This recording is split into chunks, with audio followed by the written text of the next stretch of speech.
اللهم إني أسألك البر والتقوى ومن العمل ما ترضى اللهم إني أعوذ بك أن أشرك بك وأنا أعلم وأستغفرك لما لا أعلم karatun littafin alula mai jannar Sheikh Abdul Baqi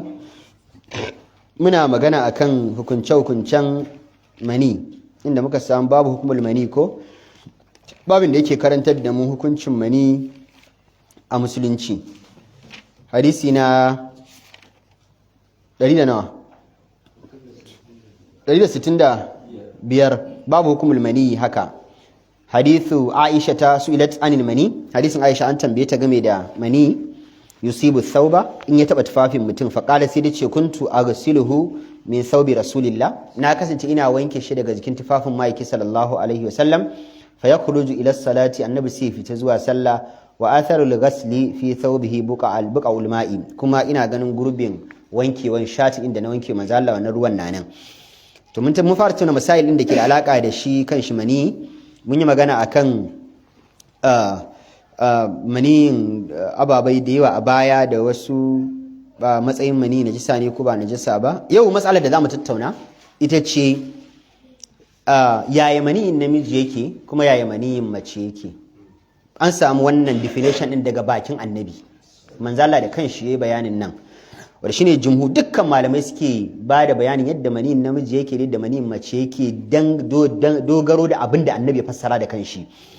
akwai kuma mutanen da malamai sun ce suna da mani amma maniyin su ba a daukan shi a matsayin mani zamu ji ibn hazmin a cikin al-muhalla juz'i na 2 shafi na 7 yace mani yana fita a jikin na adam ne ya zama janaba ta same shi yace idan ya zamanto ruwan da ya fita daga jikin namiji wanda yake samar da yaro ne an gane idan ruwan da ya fita a jikin namiji wanda yake samar da yaro ne shine ake cewa janaba ta samu mutum shi ake kira mani duk ruwan da ya fita a jikin namiji ba shi yake samar da yaro ba mani bane janaba ba ta samu mutum ba nan sai ka zo ka cire mazi ka cire wadi an fahimce ni kenan ba janaba bane tunda shi su wayannan ba su samar da yaro duk da kuma akwai lokacin da a cikin maziyi mani yana iya zuwa amma ba a jin zuwan maniyin akwai lokacin da maziyi ke fita a jikin mutum amma kuma maniyi yana zuwa a cikin maziyi din an fahimci wannan hausar ba wannan kadiyar da muke ba tukunnan yanzu saboda mas'ala ce wadda tana da akwai sensitivity akan ta sosai annabi sallallahu alaihi wasallam ya gaya mana cewa maniyyur rajulu maniyin namiji abyadun ghalis manzo Allah ya ce ruwa ne fari mai kauri raihatuhu ka raihatu dalai warinsa ko kanshinsa zamu ce kaman kanshin farkon furen dabino ne wa huwa min al-mar'ati raqiqun asfar amma idan mace za ta fitar da maniyinta raqiq yana zuwa siriri ne bai da kauri ba irin namiji ghalis ba asfar kuma yana zuwa yellow ko light yellow yanzu ne zamu tattauna mas'ala game da wannan maganar da Ibn Hazm yayi fatawar hindiya suka ce da yake mazhaba ce ta Hanafiya suka rubuta karkashin jagorancin musulman Indiya suka ce su ma maniyin rajulu khathirun suka ce maniyin namiji yana zuwa ne da kauri kamar galis da muka faɗa a fahimtar Ibn Hazmin sai ya ce abyadun su ma suka ce fai raihatu ka raihatu dal'i kanshin shi kaman kanshin farkon fure ne da bino amma a su sun ƙara nuna ba suka ce fihi luzujatun a cikinsa akwai tunkuɗar juna ku dinga riƙe abin da nake faɗa yana da magana da zan yi ta Ibn Abdul Bar a gaba ina akan wannan case din luzuja akwai wanda ya ta'aliqin istiskar Ibn Abdul Bar likita ne yace yankasiru da zakaru inda khurujihi idan ya riga ya fita inda al'aura a tsaye take ta namiji to al'aura tana kwanciya idan mace ce lokacin take jin sha'awa daga ya fita sha'awar za ta tafi namiji daga lokacin da manin ya fita sha'awar za ta tafi ku rike wannan abin da faɗa nan yace amma kuma bayan shi akwai abin da ke fita yana da alaka da sha'awa shi ma huwal maziyu shine maziyi shi kuma ya ɗan yi kama da fari amma farinsa ya fi kama da ruwa akan kama da gari Sheikh Isa Fanima an fahimce ni yace yana fita ne a lokacin mula'abatu rajuli ma ahlihi bi shahwa lokacin da mutum ke wasa da iyalin shi wasan da yake da alaka da sha'awa ko kallo mai tsanani ko tunani mai tsanani sannan fatawal hindiya suka ce akwai wadi ibn hazmin ma haka yace akwai wadi. Suka ce su fatal hindiya sun ce baulul gadis, wadi suka ce fitsari ne mai kauyi. Shi yasa kake ganin galibi wadi yana zuwa ne imma dab zaka fara fitsari imma kana gama fitsari. Sai yasa suka ce fitsari ne da yake da kauyi. Amma ibn hazm yace a'a, yace ruwa ne ma'un yakhruju ba'da al-igtisali min al-jima'i ba'da al-bawli, ruwa ne da ke fitowa bayan tarawa da iyali idan mutum ya gama fitsarinsa shi kuma sai ya biyo baya. Kowanne ma dai yana da alaka ne shi kuma da fitsari, galibinsa bai da alaka da sha'awa, amma akwai lokutan da wadi shi ma na da alaka kuma da sha'awa. An fahimce ni? Idan mutum ya jima bai tara iyali ba, kai da su fatawal hindiya suka faɗa, kuma ta jima tara da miji ba, wadi na fitowa idan sha'awa ta yi yawa a jikin mutum. Ma'ul aqim, ibn hazmin ya ce ma'ul aqim ruwan mutumin da an tabbatar baya haihuwa. Akwai mutumin da Allah ya sani, Allah ya tsara kuma ya yi shi ba zai haifu ba, shine al-aqim ba? Yawwa. Shi wannan yace yujibul ghusl, yana wajabta wanka. In dai mutumin da baya haihuwa aka yayi discharging mani zai yi wanka. Amma ma'ul khissi, mutumin da aka yi castration ɗinsa, castrating kenan dandaka, mutumin da aka farka marinansa aka zare kwallayen cikin marinan ya zama yanzu bai da marina, in har ya fidda abun da yake ana ganin shi a zahiri wannan din gashi fa duk wasu properties na mani ya cika, ibn hazm yace ba zai yi wanka ba, la yajibul ghusl, saboda abin da ke production din mani Allah ya gaya cewa yakhruju bayna sulbi wat tara'ib, tsakanin karankarma ne da kirji. Shi mani na namiji na fitowa daga kwankwason sa zai fito ya zo marinan sa, sannan ya fito ya zo al'aurar sa, da haka yace wannan ruwan ba zai samu da da ba, an riga ni castrating din sa ba zai samu da da. Shi saka jin taure ma zai yi barbara, amma ko ya fitar da ruwan baiwa akuya ciki ai, ba zai samu da da ba, ba za a yi haifuwa da shi ba. Yace la yul ghusl. Ibn hazm yace a fahimtar sa wannan mani in ya fita na mutum da aka sa dandaka ba zai yi wanka ba. Amma a likitocin zamani, likitoci mun zo yau karatunku, su suna ganin biologically suka ce namiji ne yake da mani, yana da semen tare da fluid, mace suka ce ba ta da mani kwata-kwata. Wannan shine abin da binciken zamani na sun ce mace ba ta da mani. Ana samun ɗa ne tsakanin maniyin namiji da kuma ƙwan ita mace, da haka ita mace ba ta da maniyi. Ko da suka ce akwai lokacin da za a na ganin wani milky fluid, wani ruwa ya yi kama da madara haka ya saukar daga jikin mace yayin tarawa, suka ce ya yi kama da mani, ba mani ba ne kawai, wani ruwa da ke sauka from wasu glands da ke jikin ita al'auran mace, sun ce ba mani ba ne, mace ba ta da mani. Amma mu imaninmu shine wannan maganan ƙarya ce. Shekura ku yi haƙuri likitoci, wannan maganar ƙarya ce, mu ba mu yarda ba, ba mu yarda ba, mu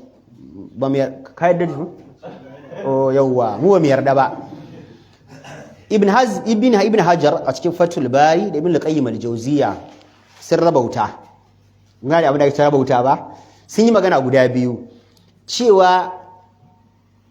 a yanayi na zahiri haka matan da ake samu sukan ce suna da mani ɗaiɗaiku ne a cikin al'umma, wadda mace zaka ji ta ce lokacin biyan bukata da mijinta hatta yin lizin ɗaiɗaiku ne. Da haka wasu malamai har a malaman musulunci ɗin sai suka fahimci cewa tafiyar sha'awar ce ba mani take saukarwa ba. Da haka abin da yake samar da ɗa shine ƙwan mace da maniyin namiji. Da haka abin da Ibn al-Qayyim da ya zo sai magana a lokacin da yake magana akan yadda Allah ke halittan yaro, sai ya ce in muka ɗauki fahimtar malaman da suke da fahimtar mace ba ta da mani da kuma hadisan annabi da suka nuna mana mace tana da mani, ya ce idan muna so mu haɗa duka biyu sai mu ce idan Allah maɗaukin sarki zai halicci yaro, Ubangiji na aiki ne da ababai guda uku: maniyin namiji, maniyin mace dogaro da hadisan da za mu ji yanzu, da ƙwan mace dogaro da abin da bincike tabbatar. Kenan ukun duka sun hada lokaci guda ba. To amma wannan maganar kuma na da damuwa, saboda abin da hadisin annabi ya nuna, Allah na samar da yaro ne daga maniyin namiji da maniyin mace. Su a likitanci suna ganin cewa namiji a maniyinsa yana saukar da X chromosomes da Y chromosomes, right? ita kuma mace na saukar da X chromosomes ne kadai da haka Y chromosome din namiji za su haɗa X in mace sama da XY ko su haɗa Y mace sama da Y1 XX da haka amma abin da annabi nuna mana shine mace na da maniyi kuma da maniyin ta ake halitta Allah ya sa an fahimce ni sosai ina so a gane mas'alan ne mai kyau akwai riwayar da ke cikin sahih muslim hadisin ummu sulaim gatumar anas afwan ummu sulaim hadisi 311 ina cikin sunan nisa'i hadisi 195 ibn majah hadisi 600 ad-darimi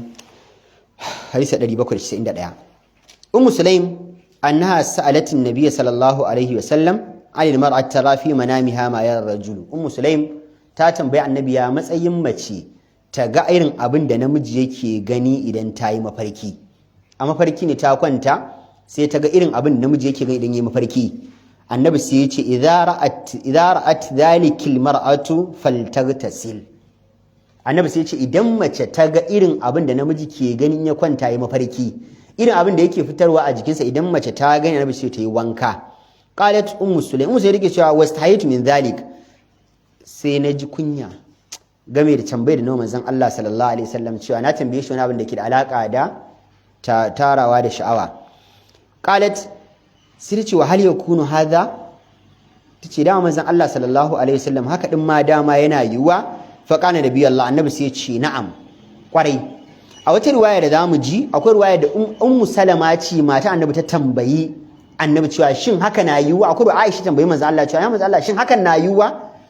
wasu malamai suka ce abin da yasa Aisha tambaya saboda har annabi ya bar duniya tana karama akwai wasu ababen da suke da alaka da sha'awa wadda bata gama sani ba tukunna an gane wasu kuma suka ce a matan annabi sallallahu alaihi wasallam Allah ya tsare su daga mafarkin da har zai kawo shi dan ya sa su ga wani abu na sha'awa wanda namiji na tara da su saboda matan annabi ne shi dan bai isi ya zo kusa da matan annabi lantana ya sa musu wannan mafarkin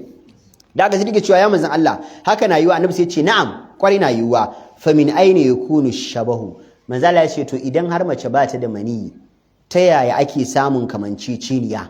annabi sai ce inna ma ar-rajuli ghalizun abyadun kun ji definition na kada zu annabi anas ya ga mana yace manzala yace ruwan maniyin namiji mai kauri ne fari ne wa ma al-mar'ati annabi yace ruwan maniyin mace kuma raqiqun asfar siriri ne yalo fa min ayyuhuma ala manzala sai ce dukkan wani a cikin su wanda ya rinjaye aw sabaqa ko ya riga ɗayan zuwa mahaifa ya kunu minhu shabahu manzala ya ce yaro da wannan zai yi da wannan wanda nashi ya fara zuwa ko ya fi yawa da shi zai yi kama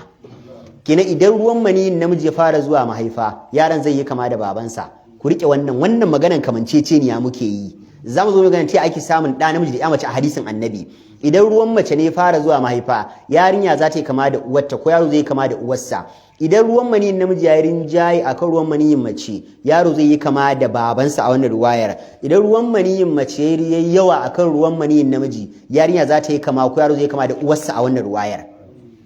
yanzu mun fahimci wannan fiqhin guda daya na biyu akwai ta riwaya still tana cikin sahih muslim hadisi 312 annabi ke cewa idza kana minhuma ma yakunu min ar-rajuli faltaghtasil annabi sai ya ce idan har ya zama irin abin da yake fita a jikin namiji ya fita a jikinta annabi to dole ta yi wanka wanda ya tabbatar da mace na da mani kenan shi yasa Imam An-Nawawi a cikin shan da ya sahih Muslim juzu na farko 210 yace ita mace idan mani ya fita a jikinta yace wajaba alaiha al-ghusl dole ta yi wanka kama yajibu ala ar-rajuli bi khurujihi kama da idan namiji ma mani ya fita masa zai yi wanka An-Nawawi ma ya fahimci mace na da mani shine iktiyan al-qadi ya da shi ikmal al-mufaid muslim shine iktiyan misali isaimin shine ikmal na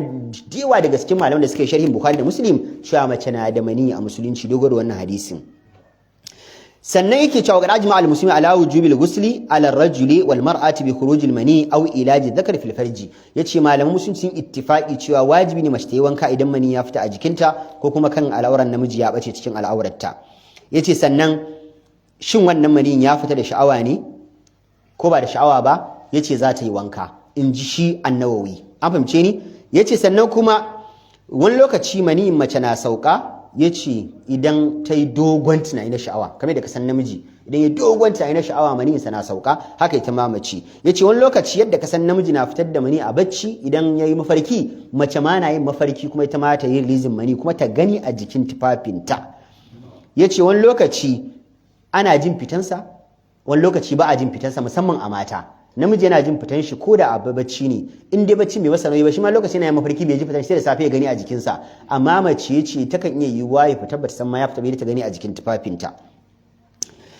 Sannan yake cewa idan mace ta ga namiji yana tarawa da ita a mafarki kuma ta tashi sai ta ga falatara shay'an, sai bata ga wani abu a jikinta ba, ta duba jikin pant ɗinta babu komai, jikin abin da ta kwanta da shi bata ga wani abu ba, ta duba al'aura ta ga babu wani abu na mani da ya sauka, fala ghusla alaiha, babu wani wankan da za ta yi. Kamar da ka san namiji in yi mafarki yana tarawa da mace, kuna wani abu na sha'awa da mace kuma sai ya farka bai ga wani abu ya fita a jikinsa ba, babu wanka a kansa, ba mafarkin ake wanka ba, ana wa fitan mani ne wanka.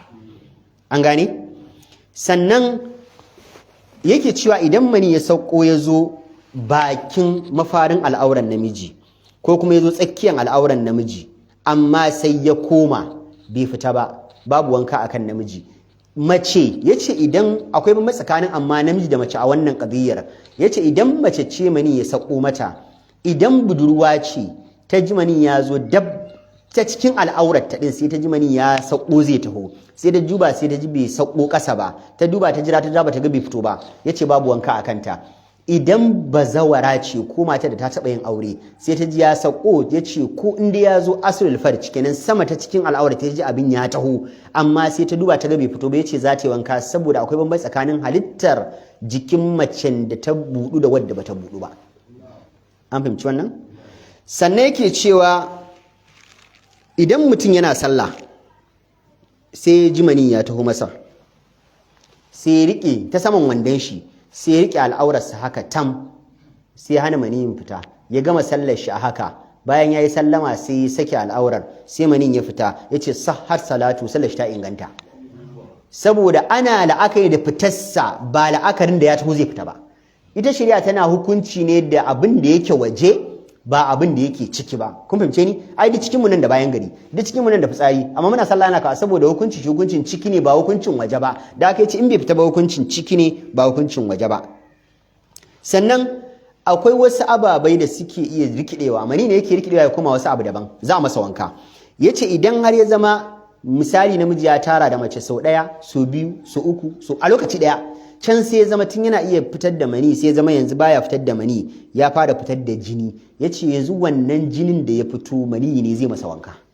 Saboda duk properties din mani yana da shi, yana tunkuɗan juna, zai ji sha'awa ta ya gamsu da ita, zai ji daɗi a fitansa. Abin da kawai yake manta shine kalan ne ya canza, yace to wannan jini shi ma mani ne zai masa wanka, ko da ba fari bane. Wadin Mubarak? Wuce? Wuce? Ba damuwa? Na? Maganar Nawawi ne. Na faɗi ma yadda maganar take. Misali Semin shi ma a cikin shin da ya sai Muslim juzu na 2 shafi 27 yace idan mutum ya gama ni a jikin tufafinsa bayan ya farka a bacci bai tuna amma wani mafarki da yi ba, ya shi to wajaba alaihi ghusl, zai yi wanka. Yanzu musulunci babu ruwansa da kai mafarki ba kai mafarki ba, zai yi kai ne kamanta, shi wannan mani shine abin la'akari ba mafarkinka ba. Yace amma kuma idan mutum ya ga ruwa a jikin tufafinsa sai yayi shakka bayan ya farka a bacci, shin wannan ruwan da na gani a jikin tufafi na, shin ku tuna kuma bai tuna da yayi mafarki ba, bai iya tuno da yayi mafarki ba, kawai sai ya ga lema a jikin tufafinsa bayan ya farka a bacci, sai ka su gane cewa wannan din wai mazi ne ko gumi ne a zafi, ba ana yin gumi a wanda ba, ko gumi ne ko fitsari ne ko wadi ne ko mazi ne ko mani ne. Uthaymin ya ce kar ya yi wanka, ya tsarki, ya je sallah, inda mani ne zai gane shi mani ne. Ba a hukunci da shakka abin da ya shafi mani da abin da suke da alaka da shi. Sannan yake cewa idan mutum bai tuna da wani mafarki ba kwata-kwata kuma ya shakka akan ruwan, muka ce babu wanka a kansa. Idan mutum amma ya yi shakka ya yi mafarki ne ko bai mafarki ba, sai ya shakka amma kuma sai ya ga ruwan da ya gani da ya taɓa tufafin samani ne, ya ce zai yi wanka. Abu uku na faɗa Muhammad Kalo, za ka yi bambance mun su? Za ka yi bambance mu abu uku na faɗa yanzu. Mala Brahman kama ya mutuwa tsaye fa. Ka yi mutuwa tsaye? Mala Brahman taimake shi. Kada kalli takaddanka. Wani Mubarak taimake shi. abu uku na faɗa to o kai ma ka sare ne eh yawa ya tashi a bacci ba zai sallah ba dai ya tashi a bacci na dan gyara ma ne kawai muci yawa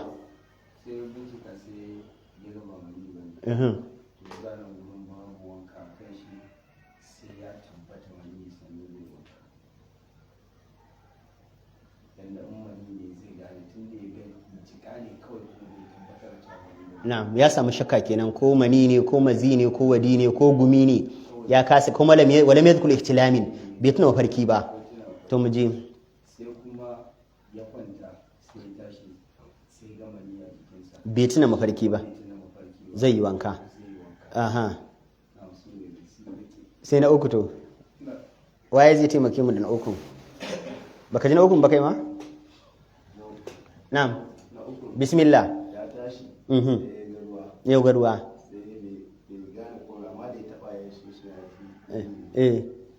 zai yi wanka an gane mu je mu wannan akwai wannan hadisin da muka ambata dazu yana cikin al-istizkar na ibn abd yana cikin muwatta malik hadisi na 95 yana bukhari ma hadisi 130 yana cikin jami'at tirmizi hadisi 222 da haka ibn abdul bar da yazo sharhin hadisin a cikin al-istizkar juzu ne 3 shafi 120 sai ya ce wal mar'atu karrajuli fi wujubil ghusli bi khuruj al mani alladhi la ta'rifuhu illa bit taladdudi wa yalzimuha al ghuslu bi shartain ibn abdul bar yace mace kaman namiji ce idan har mani ya fita a jikinta ba ta iya gane cewa dama mani ne sai idan ta ji dadin fitarsa da ka yace wanka na wajaba kan mace ne idan ta fidda mani da sharuɗa guda biyu kafin mace a ce yanzu wannan abin da ya fito a jikinta maniyi ne za ta masa wanka sai ya cika sharuɗa guda biyu idan bai cika sharuɗa guda biyun nan ba babu wanka akan ita matar in ta ga mani ya fita a jikinta ya ce na farko ya zama a sha'awa matar tana daga cikin matan da suna iya yin sha'awa duna sagira kenan banda karamar yarinya idan macen da ta kai matakin ta yi sha'awa ne sai ta ga wannan abin to yanzu wanka ya waje ba kanta amma yarinya karama sai ta wani abu ya fita a jikinta wani lema haka ta duba ta ga kalan shiga shi amma bata kai matakin ta yi sha'awa ba babu wanka akan ta kenan ko da ruwa ya fita a jikin mace karama da bata balaga ba babu wanka akan ta ba mani bane wani abu ne daban ya fita sannan kuma na biyu yake cewa idan ya fita mace ta ji cewa sha'awar da ke damun ta ɗazu ya tafi idan ya fita mace tana jin sha'awa kuma sai ya fita kuma sai bata ji wani abu na sha'awa ya tafi ba abu sha'awar na nan ayin da take yace yanzu wannan abin da ta tsaya ta bincika ko dai mazi ko dai wadi ko wani abu daban amma ba mani ba da in mani ne fita karyewar sha'awa za ta biyo baya sai mu ce kenan in aka samu karyewar sha'awa kuma ya fita daga macen da ta kai ta yi sha'awa ba macen da bata kai shi sha'awa ba ta ji daɗi a fitansa to ya tabbata mani ne a jikin mace za ta yi wanka ɗaya daga cikin sharuɗa guda ukun nan ya kawo biyu ce bayan an samu jin daɗi idan ka da jin daɗi ya zama sharuɗa guda uku in dai ba a samu ɗaya daga cikin wannan abu guda ukun ba mani bane fita a jikin mace wani ruwa ne daban babu wanka a kanta malanas mu ce to akwai ruwayar da ke cikin jami'ar tirmidhi ku da sana bi dawo ɗinku hadisi na 236 ruwaya tana cikin jami'ar tirmidhi ma hadisi na 113 tana cikin sunan abi daud hadisi na 236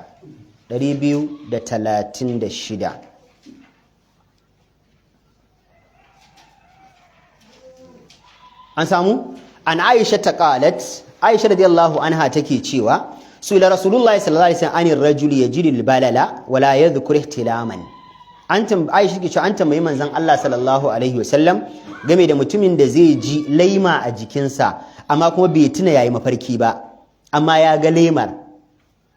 kowa ya samu ruwayar kala annabi ce yaghtasil zai yi wanka wani rajuli yara annahu qad ihtalama kuma ya matsayin mutumin da aka tambayi manzo Allah ya matsayin mutumin da yayi mafarki walam yajid balalan amma bai ga laima a jikinsa ba qala la ghusla alaihi annabi ce babu wanka a kansa qalat ummu salama ta ce ya rasulullah tace ya ma'aikin Allah hal alal mar'ati tara zalika shin ya manzon Allah mace dama tana iya mafarki ta ga mani ya fita a jikinta wadda malaman da suke da fahimtar mace ba ta yin mani wannan magana ummu salama daga cikin hujjarsu amma malaman sun suka ce ba hujja da ummu salama matar annabi ce ummu sulaim afwan ummu sulaim jatimar anas ummu sulaim ne aku ummu sulaim ne a ruwayar abi dawud ko yau ummu sulaim take cewa ya ma zan zo ruwayar ummu salama ma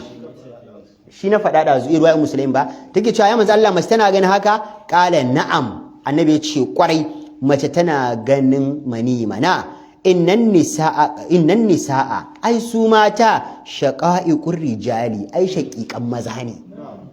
kenan duk abin da namiji na iya yi mace ma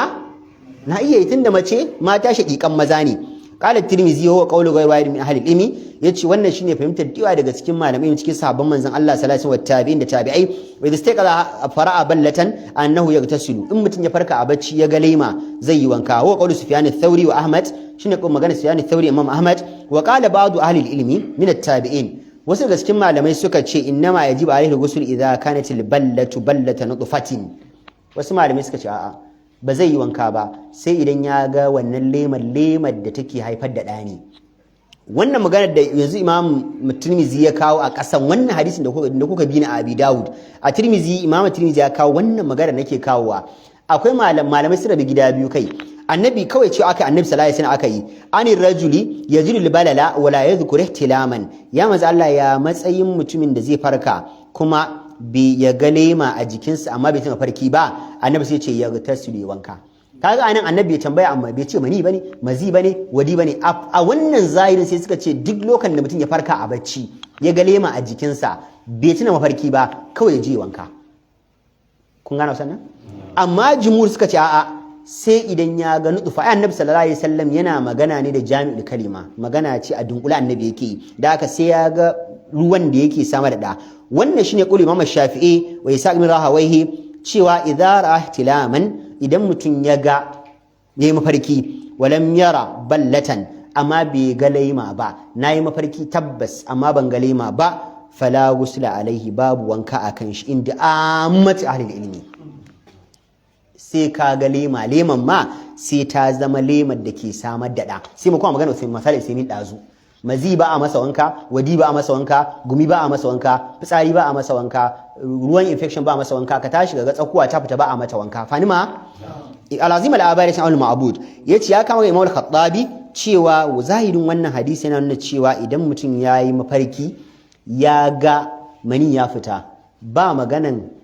wani abu kuma akan shi dole zai yi wanka amma idan ba mani bane ya fita babu wanka akan sa koda ko yayi mafarkin tabbas yana tarawa yana biyan bukata da mace yana kuma mai amma abin da ya tsaya ya duba ya tabbatar yanzu wannan ruwan kai wannan mazi ne ya tabbatar mazi ne wani kuma yakan yi fitsari ne ya tabbatar da wannan fitsari ne mafarki ne amma tabbas fitsari ne ya fita ya duba sai ga kai wannan abin wadi ne ya fita amma Imam Khattabi ya ce mutum sai ya yi hankali tsakanin wadi da mani gab din kadan ne bambancin kwaya ɗaya ne shine kauri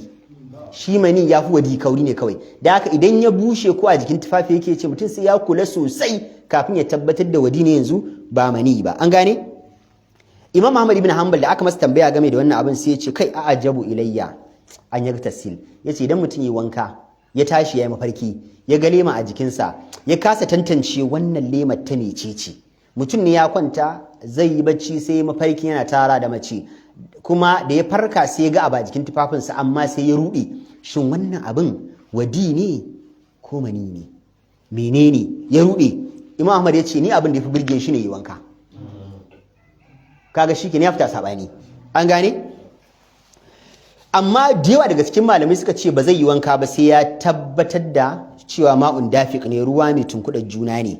wannan hadisin malamai suka ce fi al-fiqh ithbatul qiyasi a wannan fiqh muka fahimci akwai qiyasi a musulunci ibn hazmin duk littafin shi karanta daga muhalla daga farko zuwa ƙarshe duk lokacin da yazo magana kan qiyasi da Imam Malik yayi Imam Ahmad Imam Shafi Imam Abu Hanifa sai ya ce wal qiyasu batil shi a wani shi qiyasi ba bai yadda ba musulunci bane ijma'i kadai da ya bai da qiyasi ba yace wannan qiyasi ne annabi ya koyar da mu sannan kuma wa ilhaqu hukumun nazari bin nazari annabi ya nuna mana wani ka'ida usuliyya ana iya gwama hukuncin tsara da tsara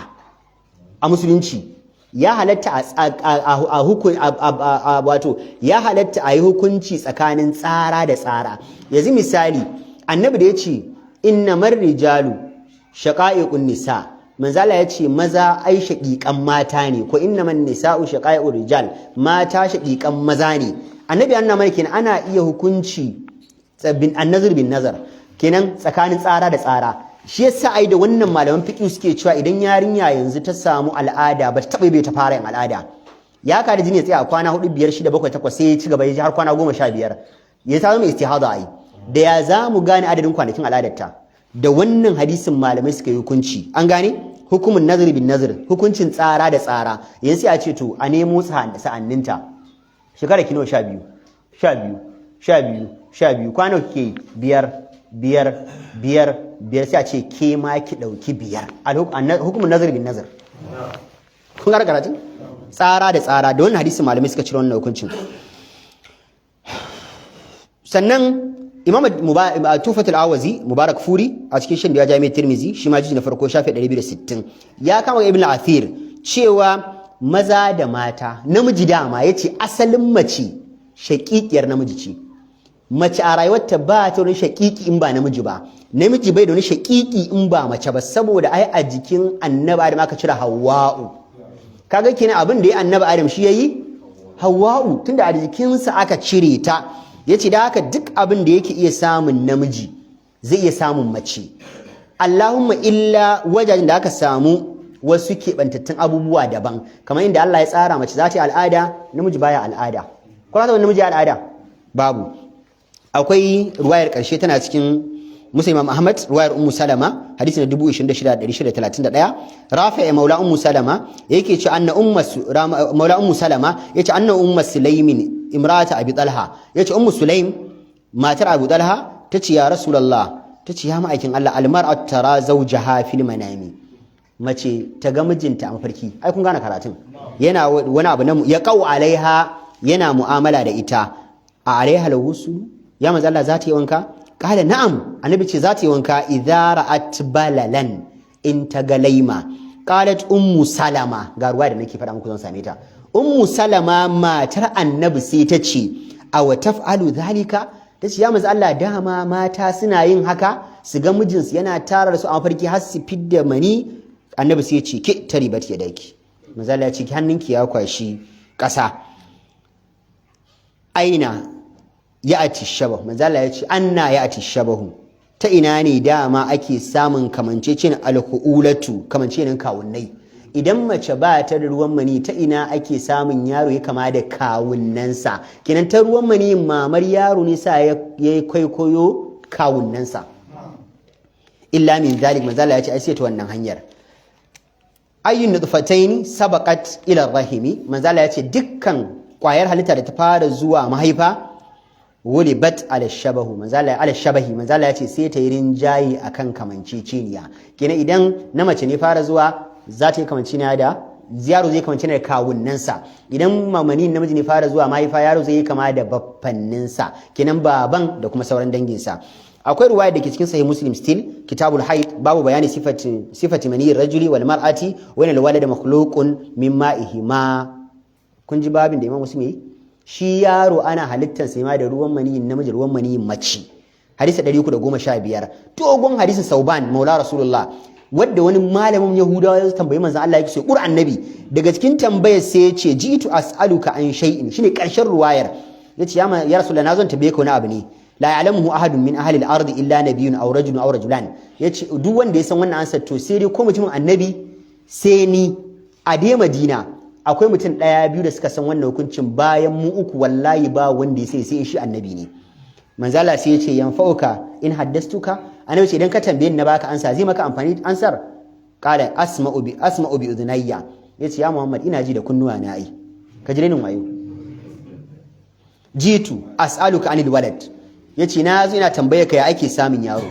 ka ga ya ake samun yaro kala annabi sai ce ma'ur rajuli abyadun wa ma'ul mar'ati asfar ruwan maniyin namiji fari ne ruwan maniyin mace yalo ne fa idza jtama'a idan suka hadu a tare maniyin namiji da maniyin mace fa'ala maniyur rajuli maniyyal mar'ati sai zama maniyin namiji yayin rinjayi nan ba rigaya ba yayin rinjayi akan maniyin mace azkara bi idhnillah sai ya fi namiji da ikon Allah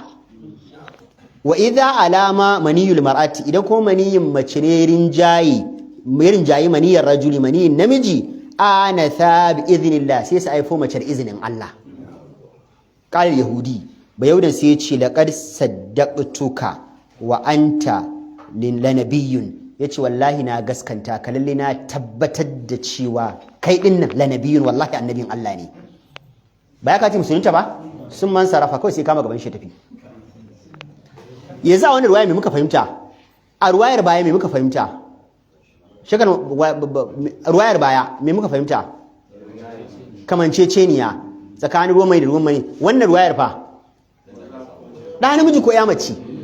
kenan a wani ka haɗin ruwayan duka za su nuna maka da maniyin baba da mani mama ake samun ɗa namiji ya mace yaro yake kama da baban sai yake kama da mamarsa akwai ruwa daga cikin muwatta kitabu tahara babu yadatul junubi salati wa ghuslihi idza salla wa lam yadhkur wa ghuslihi thawbihi hadisi 114 imam malik ya kawo magana cewa game da mutumin da zai ga athar ihtilami muwatta malik a fikin imam malik yace idan mutum ya an tambaye malik ya matsayin mutumin da zai tashi bai san yayi mafarki ba ko ya manta da ya amma ya ga mani a jikinsa ya zai kale yace idan ya tashi ya ga mani a jikin tufafinsa yace yi wanka daga baccin shi na ƙarshe in yayi salloli gaba ɗaya salloli sake so da hadisin Umar dan Khattab da mashhur mun san shi ko sai na ya jagoranci mutane sallah bayan gari ya waye sai ga mani a jikinsa sai na ya sake wanka yayi wanka ya sake sallolin yace to shi ma hukuncin da ke kan shi kenan idan kuma ya yi mafarki ya duba ya ga babu wani mani a jikinsa yace ba zai yi wanka ba wannan shi Imam Malik ibn Anas a cikin Muwatta Malik Allahumma salli ala Muhammadin wa ala ali Muhammadin kama sallaita ala Ibrahim وعلى ال ابراهيم انك حميد مجيد وبارك على محمد وعلى ال محمد كما باركت على ابراهيم وعلى ال ابراهيم انك حميد مجيد